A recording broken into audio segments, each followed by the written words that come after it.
deeply about this throughout this crisis. A lot stayed open to do, but some are what they have to do. We also, I think, the outdoor seating has been interesting. You've had some cities where they've closed parts of the street so that people can have more room to do outdoors, and that's just that this thing is not as transmissible outdoors as indoors in an enclosed environment. I think that that's something that a lot of the people in the restaurant industry were hoping for.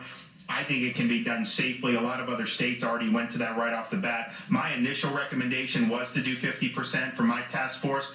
I wanted to ease into it, but I think that they really thought well about it. So that'll be effective on Monday.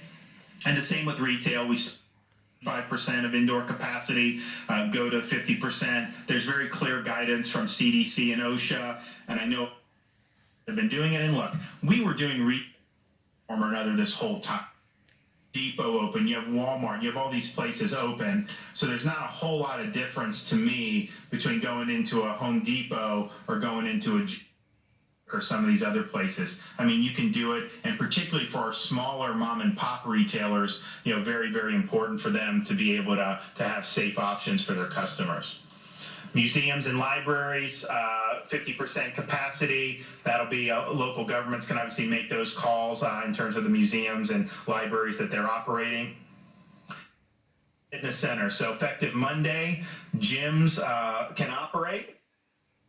That you have respect the social distancing capacity. I would say for some of these places like CrossFit that do outdoor training, that's great. The outdoor stuff, and that's a lower risk environment in an outdoor than if you're inside a stuffy room in a gym doing something where you're going to potentially be exposed to respiratory droplets. So we would tell people, just like how the restaurants are seeing, I've seen people out in CrossFit and all these other ones doing things outside, that's fine. If you're inside, make sure you're doing the social distance, and then sanitize machines after use. I mean, that should be happening anyways. I mean, if you're dip bar when you're done doing dips. I mean, come on. But I think it's important, and CDC was really about close the gyms. And I was like, okay, look, I tried to work constructively, but you think about it, this respiratory virus that tends to attack people who have some health problems or who aren't as in good physical condition. So don't we want people to be getting exercise? Don't we want people to stay in shape? It's going to actually make them more resistant to severe consequences. So I think this is good. I think it's important, and that'll start on Monday as well. Professional sports venues, I've been vocal the last couple days. Any Florida team, basketball, hockey, baseball, obviously could train all you want. Basketball, I know the NBA, some of these places are thinking about getting back in. Go ahead and train, no problem. And then once the season starts, you're going to be able to use our venues, use the venues. We want you playing.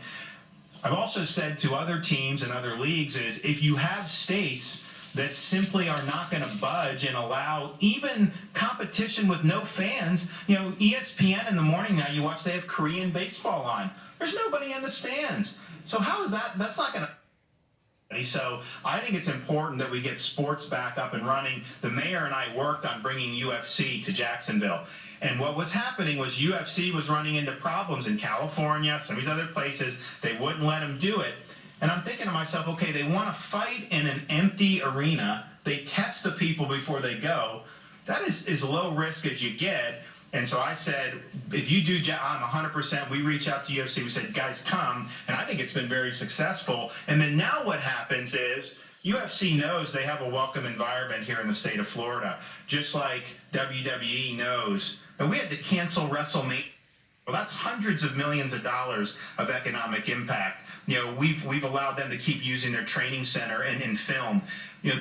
Florida is a good place to be. We're going to get a WrestleMania back here, as soon as we can, and get that economic impact. But any of these teams in other states where they're just not going to let them play, we have additional facilities here. I've already spoken to some of the universities, and I think it would be fine if people want to use facilities here. We welcome it. We think it's very important to do.